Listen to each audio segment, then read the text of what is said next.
black teenager was handcuffed inside a jewelry store just because a bracelet hit the floor. No questions, no evidence. But minutes later, the most powerful woman in town walked in, and when she flashed her badge, the entire store went silent. She wasn't just his mother. She was the chief of police. It was a warm Saturday afternoon in Riverton, a peaceful suburban town where life moved at an unhurried pace. Families strolled through the park, children laughed as they raced toward the swings, and neighbors exchanged polite greetings on their way to the local farmer's market. The sun cast a golden hue over everything, making the town seem almost picturesque. But for Malik Turner, this day was about more than just enjoying the weekend.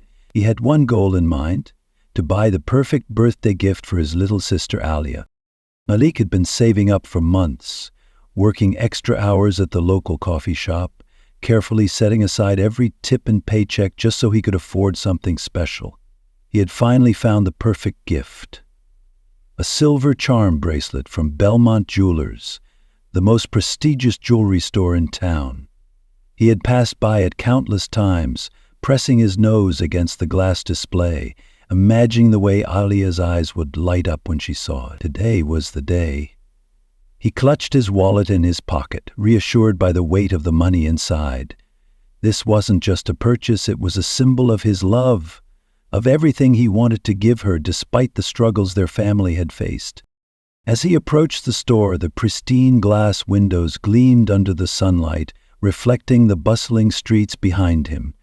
He hesitated for a moment, adjusting his hoodie, though it was unzipped, revealing the neatly pressed polo shirt underneath. He was well aware of the way certain people reacted when they saw a young black man in a hoodie. He shook off the thought. Not today. Just walk in, buy the bracelet and leave. Taking a deep breath, he pulled open the heavy glass door, and a soft chime rang through the store. Inside, Belmont Jewelers was everything he expected: sleek glass display cases, velvet-lined shelves, and rows of gleaming gold and silver under bright, almost blinding lights. The faint scent of expensive cologne and polished wood filled the air. The customers inside were mostly well-dressed older women, their diamond rings catching the light as they admired necklaces and earrings that cost more than Malik had earned in his entire lifetime. He ignored their curious glances, his focus locked on the bracelet he had come for. Behind the counter stood Cheryl Donovan, a middle-aged white woman with carefully styled blonde hair and sharp, calculating eyes. Her expression was neutral at first, but the moment her gaze landed on Malik, something in her demeanor changed. Her lips pressed into a thin line, her grip on the counter tightened ever so slightly, and her eyes, once bored, now carried an unmistakable scrutiny. Malik felt it immediately. That shift, that silent but deafening question that always hung in the air when people like her looked at people like him. "What are you doing here?" Malik had seen that look before, had felt the weight of suspicion that clung to him like an invisible chain whenever he walked into places where people thought he didn't belong. But he refused to let it deter him. He approached the counter with a polite smile, pointing at the bracelet displayed in the case. "I'd like to see that one, please," he said, his voice steady, calm, the way his mother had always taught him to speak when dealing with people like this. Cheryl, however, didn't move. She simply folded her arms, tilting her head slightly. "Are you sure?" she asked, her voice dripping with condescension. "That one's quite expensive." Malik's stomach tightened, but he forced himself to keep his expression neutral. He reached into his pocket, pulling out his wallet and showing the neatly folded cash he had worked so hard to earn. "I'm sure," he said firmly. "I've the money right here." Cheryl's eyes flicked to the cash, her lips curling slightly as if the sight of it offended her. But instead of relaxing, she seemed to tense up even more.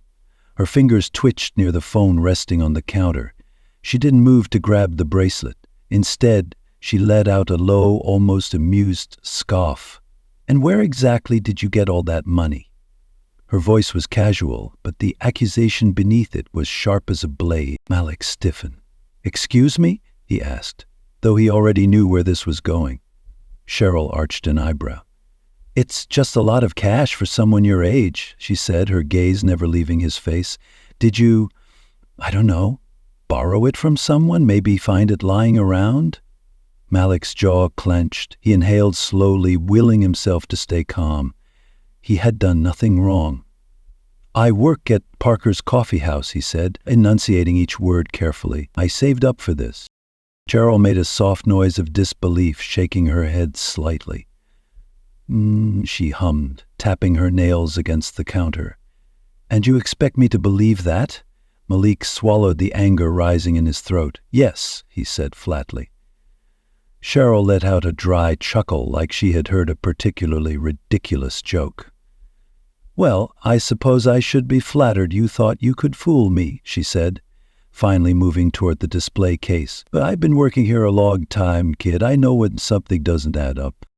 Malik's hands curled into fists at his sides. He forced himself to unclench them. This was supposed to be simple. He hadn't come here to be humiliated.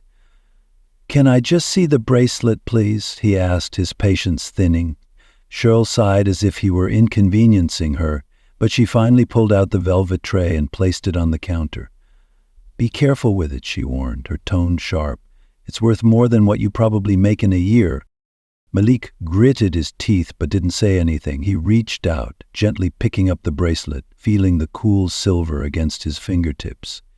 It was perfect, exactly what he had imagined. But just as he turned it slightly, admiring the way the charms dangled, the smooth metal slipped between his fingers. The bracelet tumbled to the glass counter with a soft clink, then bounced off, hitting the tiled floor below. Malik's breath caught in his throat. Before he could even move to pick it up, Cheryl let out a sharp, piercing shriek. Oh my God, I knew it, she shouted, her voice slicing through the store like a siren. Every head in the room turned toward them. Malik's eyes widened. Wait. Cheryl jabbed a finger at him, her face twisted in outrage. I knew you were up to something. You were trying to pocket it, weren't you? Thought you'd get away with it. Malik's stomach dropped. What? No, Cheryl lunged for the store phone, her fingers dialing frantically. Get the police here, now, now, she barked into the receiver. We've got a thief, young black male, hoodie, tried to steal from us. Malik stood frozen, the weight of her words slamming into him like a freight train. The room had gone silent, but the air was thick with something heavy. Judgment, suspicion, fear. He could feel the eyes of every customer drilling into him, the way their postures shifted, the way a woman clutched her purse a little tighter. His mind screamed at him to say something, to defend himself, but he knew no one in that room would believe him, not over her. Then, in the distance, the wail of approaching sirens pierced the air, growing louder, an eerie howl slicing through the once quiet afternoon. Malik felt his pulse hammer against his ribs as the weight of the moment crashed down on him. He had known this could happen. He had seen it before, on the news, in whispered conversations, in the fear that crept into his mother's voice whenever she reminded him to be careful when he left the house. But knowing it could happen and living it were two entirely different things. His breath was tight in his chest, his fingers twitching by his sides. Every instinct screamed at him to move, to run, to fight back against the blatant lie spilling from Cheryl's lips. But he did none of those things. He stood still, forcing himself to breathe, because anything else, any sudden movement, any misplaced word, could make this worse. Cheryl's voice was sharp and commanding as she spoke into the phone, her free hand still clutching the counter, as though she were the victim in all of this. Yes, right now. I need officers at Belmont Jewelers immediately. He's still here. He's trying to deny it, but I caught him red-handed, she said, her eyes flicking to Malik, her lips curling into a smirk of pure satisfaction, like she had been waiting for this moment, like she had been expecting it. And hurry, she added, lowering her voice just enough to sound urgent.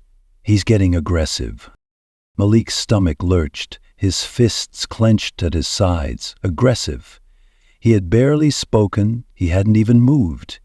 Yet she was painting a picture that everyone in the room was more than willing to believe. He could feel it in the way the other customers backed away, their gazes shifting between him and Cheryl, none of them questioning her words. A woman in a floral dress pulled her purse closer. An older man in a suit shook his head, as though this was nothing more than confirmation of what he already assumed to be true. Malik swallowed hard, glancing at the bracelet on the floor. The same one that had slipped from his fingers only moments ago, now a symbol of something far more dangerous. He took a shaky breath and looked Cheryl dead in the eyes. "I didn't steal anything," he said, his voice low, controlled, but laced with barely restrained fury. "You know," Cheryl scoffed, folding her arms across her chest. "Oh, please, don't play innocent now. You thought you could get away with it, didn't you? But I know you're kind," she spat, the last words coated with thinly veiled disgust. Her gaze flicked to his hoodie, his jeans, the sneakers on his feet. "You walk in here looking around like you belong, but the moment I turn my back, you think you can help yourself. I see it all the time." Malik's skin burned. "My kind?" The words tasted bitter in his mouth. He didn't have to ask what she meant. He already knew. Cheryl shrugged, feigning innocence. "What? You're acting all offended now? I'm just stating the facts. Stores like this deal with thieves every day, and I don't need to guess which ones are the problem." Malik felt something snap inside him, something cold and sharp and suffocating. He wanted to scream, to tell her how wrong she was, how disgusting, how vile, but the words choked in his throat. It wouldn't matter. Nothing he said would matter, because in Cheryl's eyes, and in the eyes of everyone watching, he was already guilty. The store's glass door swung open with a rush of air, and 2 uniformed police officers stormed in. The room shifted, the energy crackling like a live wire. Conversations died instantly. Suddenly all attention was on Malik. "There he is!" Cheryl cried, pointing at him like he was some fugitive off a wanted poster. "That's him! He tried to steal from me!" Malik barely had time to react before one of the officers, a tall, burly man with graying hair, his badge reading Sergeant Coleman, took a step toward him, already reaching for his handcuffs. "Sir, I need you to put your hands where I can see them." Malik's breath caught. His fingers twitched at his sides, but he didn't move. Every muscle in his body screamed at him to run, to protect himself, but he forced himself to stay still. Coleman's tone sharpened. "I said hands where I can see them." "I didn't do anything," Malik said, his voice steadier than he felt. Cheryl let out an exaggerated scoff. "Are you seriously going to stand there and argue after I caught you? After you," she gestured wildly toward the bracelet on the floor, "tried to pocket that? The nerve of you people!" Malik flinched. "You people?" The second officer, a younger man with sharp eyes, Officer Doyle, hesitated. His gaze flicked between Malik, Cheryl, and the discarded bracelet. Unlike Coleman, he wasn't moving in immediately. Malik noticed the flicker of doubt in his expression. Doyle wasn't completely convinced, but it didn't matter. Coleman was already stepping closer, handcuffs at the ready, his face void of hesitation. "Son, I'm going to need you to step outside." Malik felt his pulse hammering against his skull, his breathing shallow. His mind raced through the worst possible outcomes, and every single one ended the same way. With him on the ground, with someone shouting, with a headline that started with "Black Teen Arrested After Attempted Theft." He knew how these stories played out. Cheryl's smirk widened, her arms crossing tighter over her chest, her posture relaxed. She thought she had already won. Malik exhaled sharply, forcing his voice to remain calm. "Call my mother." Coleman scoffed, shaking his head. "Kid, you can make your phone call at the station." "No," Malik said, firmer now, his voice carrying through the store. "Call my mother. Now." Cheryl rolled her eyes. "Oh, sure, let him call Mommy," she said sarcastically. "And who is she, a public defender? Some activist?" What's she gonna do, tell you to scream for justice? She let out a dry, humorless laugh. Malik ignored her. He reached into his pocket, not fast, not sudden, just enough to take out his phone. He dialed with steady hands. "Mom, I need you at Belmont Jewelers now." Coleman's brows furrowed slightly, but he still didn't seem concerned. Doyle, however, shifted. He must have noticed something in Malik's voice. The way he wasn't begging or pleading. The way he wasn't panicking despite the danger he was in. No, Malik wasn't afraid. He was waiting. Minutes stretched like hours. The air in the store was thick, the tension palpable. Cheryl tapped her foot impatiently. Coleman sighed, his grip on the handcuffs loosening only slightly. Doyle checked his watch. The customers had mostly backed away, whispering to each other, some pulling out their phones. And then the door swung open.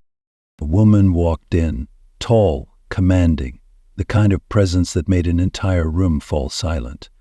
A navy blue suit hugged her frame, her heels clicked against the tile with precision, and her sharp eyes, so much like Malik's, scanned the scene before her. She held up a badge, flashing it with an authority that left no room for doubt. "I'm Dr. Naomi Turner," she announced, her voice cutting through the room like steel. "Chief of Police for Riverton PD." She turned her gaze, locking onto Coleman. "And this," she said, gesturing to Malik, "is my son." The room went dead silent. For a long, agonizing moment, the weight of Naomi Turner's words pressed down on everyone, suffocating and inescapable. Malik barely breathed, watching as recognition dawned on the officers' faces. Coleman stiffened first, his grip on the cuffs faltering, his body suddenly not as sure, not as dominant. Doyle, who had already shown hesitance, exhaled sharply, his posture shifting, calculating his next move carefully. But it was Cheryl who reacted the most violently. Her expression contorted, the smirk vanishing in an instant, replaced by something ugly. Shock, anger, desperation. She blinked hard as if hoping she had misheard, refusing to accept that this young black man whom she had so easily condemned was the son of a woman who outranked every single person in that room. Her mouth opened, closed, then opened again. "Debbie," she stammered, her voice no longer carrying the same venom, now laced with something dangerously close to panic. Naomi didn't so much as glance at her. Her eyes remained locked on Coleman, piercing, unwavering. "Sergeant," she said, her voice even and measured but carrying a dangerous undercurrent, "I assume you have a reasonable explanation for why my son is standing here, surrounded, while you reach for your handcuffs before even asking him a single question." Coleman shifted on his feet. His jaw tensed, his hands slowly lowered, but he didn't let go of the cuffs entirely. "Ma'am, we received a call reporting an attempted theft," he started, his voice clipped, defensive. "We responded accordingly." Naomi tilted her head slightly, eyes narrowing. "You responded accordingly? And by accordingly, you mean walking in here, seeing a young black man, and immediately deciding he was guilty?" Coleman bristled. "That's not what happened." "Really?" Naomi said coolly. "Because it looks a whole lot like that to me."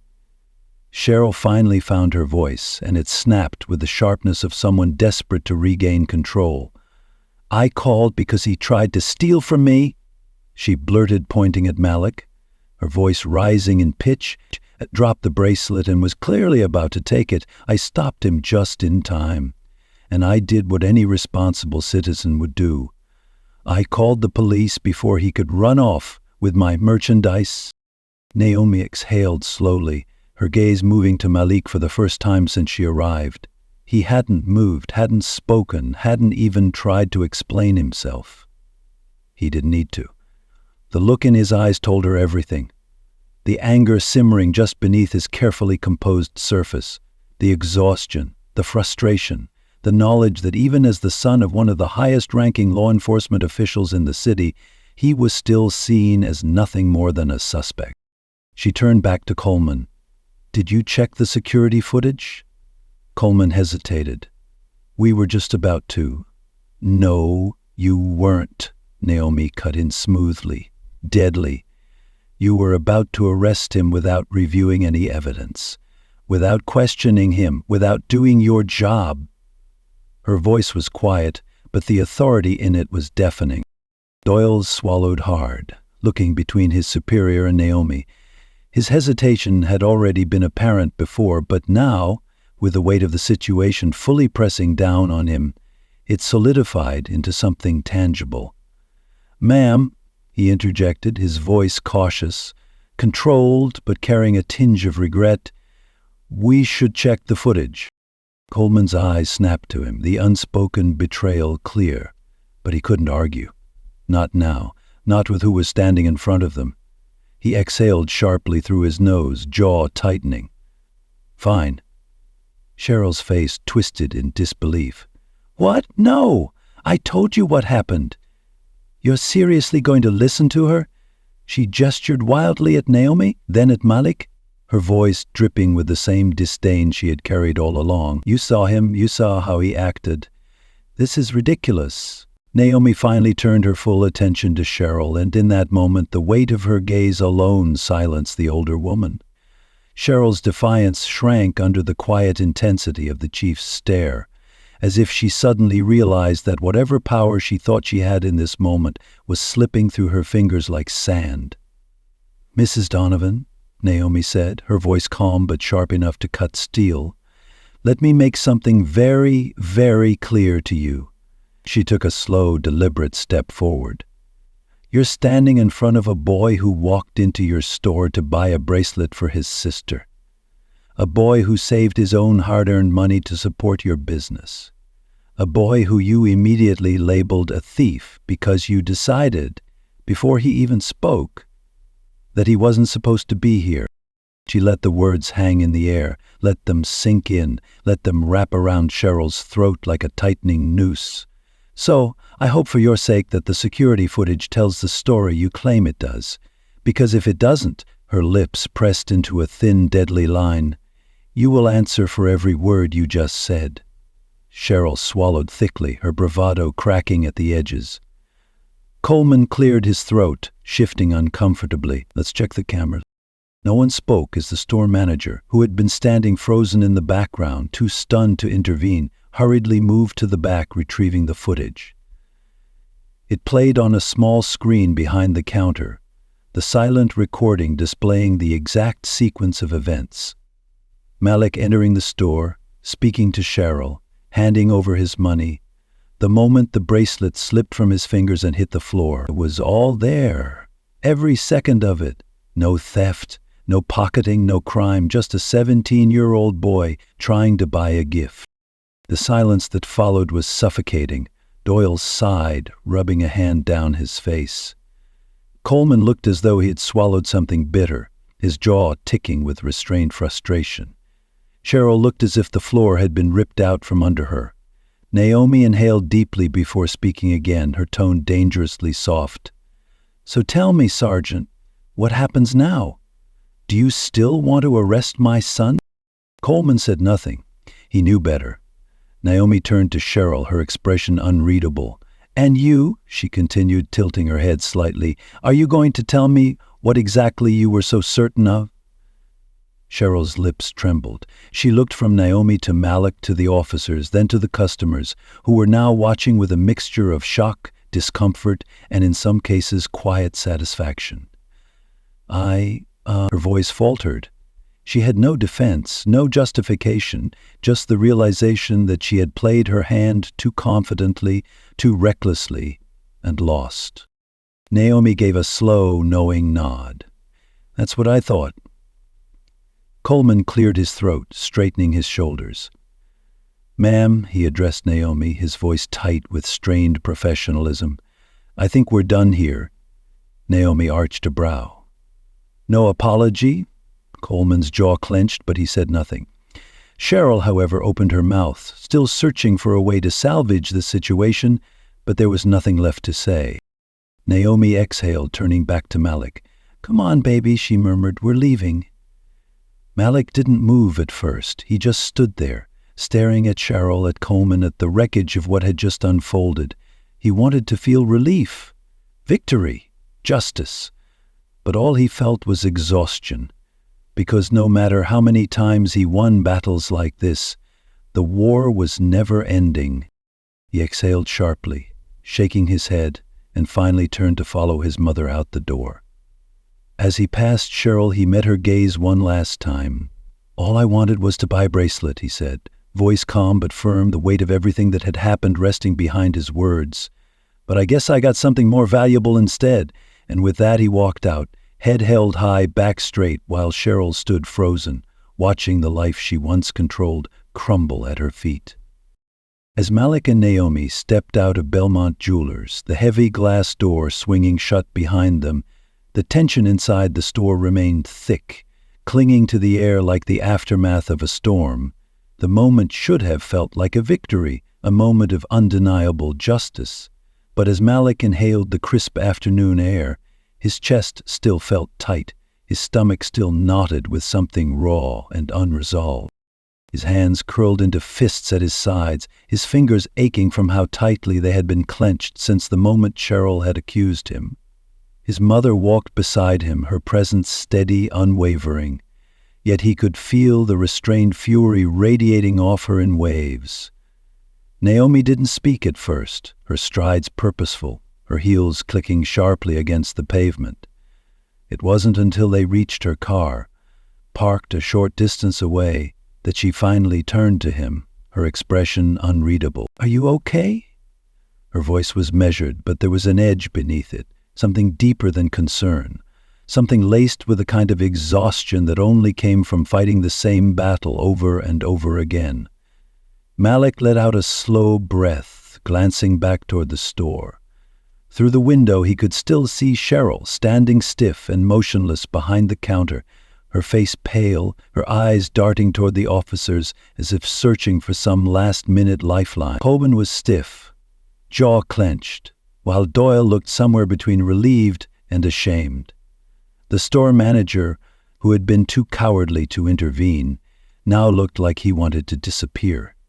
The customers who had once been quick to judge were avoiding eye contact, suddenly interested in anything but the fallout of their silent complicity. "I don't know," Malik admitted finally, dragging a hand down his face. "I should feel better. I should feel like I proved something. Like I won."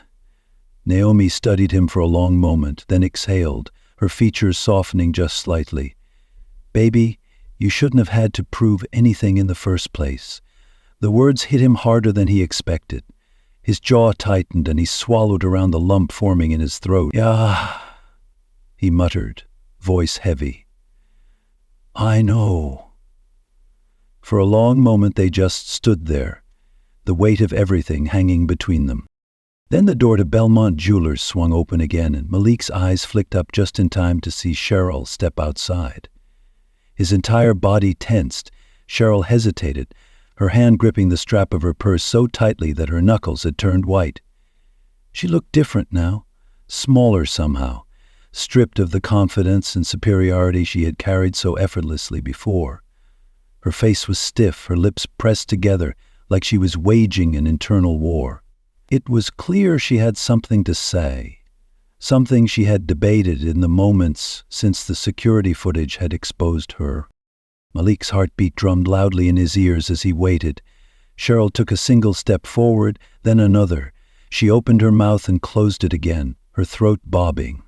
Her eyes flicked to Naomi, then back to Malik. Finally, after what felt like an eternity, she let out a breath and shook her head, her expression shifting into something resembling pathetic, wounded pride. She started, but no words followed. She didn't apologize. She didn't admit she had been wrong. She just walked away. Malik let out a sharp, humorless laugh. "Figures." Naomi scoffed, folding her arms. "Cowards never know how to say they're sorry." Malik watched as Cheryl disappeared down the sidewalk, her posture stiff, her pace quick, like she was trying to outrun the consequences of her own actions. He should have expected it. He should have known that people like her never truly faced what they had done, never really acknowledged the harm they caused, but it still stung. Coleman and Doyle exited the store next. Doyle glanced at them briefly before looking away, his jaw tight, his hands flexing at his sides like he wanted to say something but didn't know how. Coleman, on the other hand, barely looked at them at all. He just nodded stiffly in Naomi's direction, a silent acknowledgement that he had lost this battle, and then turned on his heel, stalking toward his squad car. Malik exhaled slowly. So, that's it? Naomi glanced at him. For now, she said simply. Malik turned back toward Belmont Jewelers one last time. Inside, the customers had gone back to browsing as if nothing had happened, as if just minutes ago they hadn't stood by, watching a black teen get accused of a crime he didn't commit, waiting to see what would happen to him. He clenched his jaw, then shook his head. I just wanted to buy a bracelet, he muttered. Naomi sighed, reaching out to squeeze his shoulder. I know, baby. Malik took a deep breath, then exhaled, his shoulders finally loosening, if only a little. He turned away from the store, away from Cheryl, away from the lingering weight of everything that had just happened, and walked toward the car. Justice had been served, but the battle wasn't over. It never really was. As the car door shut behind him, Malik leaned back in the seat, exhaling sharply, the weight of everything that had just happened settling deep in his bones, exhaustion threading through his muscles. Naomi sat beside him in silence, hands gripping the wheel, her nails pressing faint crescents into the leather. The hum of the engine filled the quiet space between them, but neither of them moved, neither of them spoke. Outside, the world continued as if nothing had happened. People walked by, cars pulled into parking spots. The sky remained the same shade of indifferent blue. But inside, Malik could still feel the heat of Cheryl's accusation clinging to his skin, the judgment in the eyes of those who had stood by and watched, doing nothing. Naomi finally broke the silence. Are you sure you're okay? Her voice was softer now, lacking the sharp authority she had wielded inside the store. This was different. This was a mother speaking to her son, not a police chief demanding accountability. Malik stared at the dashboard, his fingers drumming lightly against his jeans. I don't know, he admitted, his voice rough. I feel angry and tired and like none of this really matters because tomorrow it'll be someone else in my place, and no one's going to stop to ask if they're okay. Naomi inhaled deeply, her hands tightening on the wheel before she forced herself to relax. I know, she murmured, it's a cycle that keeps repeating. But today we fought back. Today you didn't let them break you. Malik let out a bitter laugh. Didn't I? I stood there listening to that woman talk about me like I was nothing, while everyone else just let it happen. And even when she got caught, even when she knew she was wrong, she still couldn't say the words. He turned to Naomi, frustration burning behind his eyes. How do you fight back against something that deep? How do you make people see you as a person when they've already decided you're not? Naomi didn't answer right away. She stared straight ahead, lips pressed together in a tight line. When she finally spoke, her voice was quiet but unshakable. By refusing to let them define you. By making sure that no matter what they see when they look at you, you know who you are. By showing them over and over again that they're wrong, even when they refuse to admit it. Malik clenched his jaw, looking out the window. It wasn't enough. It never felt like enough. But maybe it was all they had. The silence stretched between them again, but it was different this time, heavier, more settled. Then Naomi reached into her purse, pulling out her phone. Malik frowned as she scrolled through her contacts before pressing a name and lifting the device to her ear. Who are you calling? He asked, wary. She didn't answer right away. Instead, she waited, her expression unreadable as the line rang. Then, after a pause, she spoke. Olmika, I need a press release prepared immediately. Yes, regarding Belmont Jewelers? She glanced at Malik before continuing. I want a full investigation into the call that was made to dispatch, and I want an internal review on Sergeant Coleman. I also want a public statement on racial profiling and misuse of emergency services. And make sure the media knows exactly what happened today. Malik's eyes widened slightly. You're really going after them? Naomi lowered the phone slightly, giving him a knowing look. You think I was just going to let this go? Malik exhaled, something between relief and disbelief settling in his chest.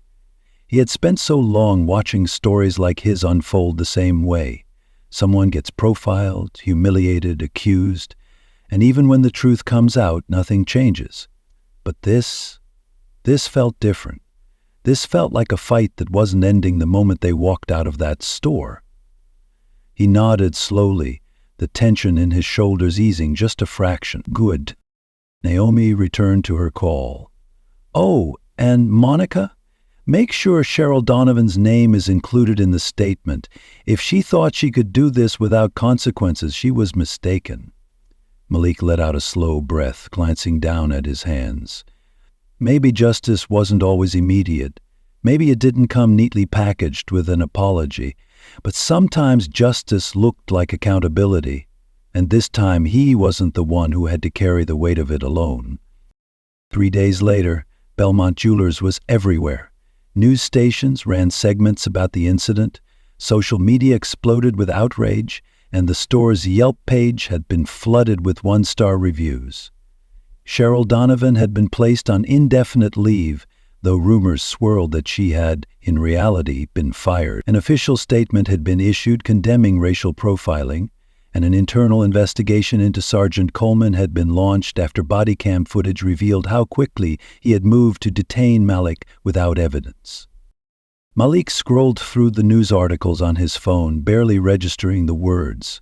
He should have felt victorious. Instead, all he could think about was how easily things could have gone another way. If his mother hadn't been who she was, if Doyle hadn't hesitated, if there hadn't been cameras, how different would his story have been? His thoughts were interrupted by a small, excited squeal. Malik! Malik, look what Mom got me! He barely had time to brace himself before Alia launched onto the couch beside him, her wrist extended proudly. The silver charm bracelet gleamed under the living room light, the tiny charms dangling as she waved her hand excitedly. Malik's chest tightened. You like it? Alia grinned. Are you kidding? It's perfect. She tilted her head, frowning slightly. But I thought you were going to get it. Malik hesitated. His mother had clearly bought it for him, making sure his sister still got her birthday present despite everything. But the thought of stepping foot in that store again, of seeing Cheryl's face, of being surrounded by the weight of that moment had been too much. I picked it out, he said finally, forcing a smile. That's what matters, right? Alia beamed, nodding. Right? She flung her arms around him in a quick hug before dashing off to show their mother again. Malik exhaled, watching her go. Maybe it wasn't a perfect ending. Maybe there would never be a perfect ending. But in this moment, Alia was happy, and for now, that was enough. Join us to share meaningful stories by hitting the like and subscribe buttons. Don't forget to turn on the notification bell to start your day with profound lessons and heartfelt empathy.